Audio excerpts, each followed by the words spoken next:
નવસારી જિલ્લા કક્ષાની ખેલ મહાકુંભ 3.0 અંતર્ગત બહેનો અને ભાઈઓની ખો-ખો સ્પર્ધાનું કરવામાં આવ્યું આયોજન.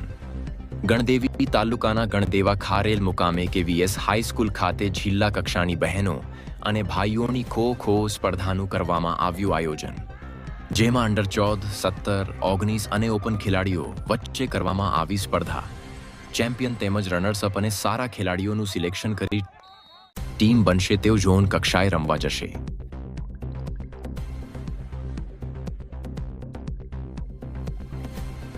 આ કાર્યક્રમમાં મુખ્ય મહેમાન તરીકે ચીખલી પ્રાંત અધિકારી મિતેશભાઈ પટેલ, ખારેલ શાળાના પ્રિન્સિપાલ વિરલભાઈ દેસાઈ, જિલ્લા રમત વિકાસ અધિકારી અલ્પેશભાઈ પટેલ, ગણદેવા સરપંચ સ્નેહલ ટી પટેલ તેમજ કિરણભાઈ પટેલ અને વ્યાયામ શિક્ષકો અને મેચ રેફરીની ટીમ ઉપસ્થિત રહી, જેમને પ્રાંત અધિકારી દ્વારા નિયમો અનુસાર સંચાલિત કરવા જણાવ્યું હતું તેમજ બાળકોને માર્ગદર્શિકા આપી વધાર્યો ઉત્સાહ.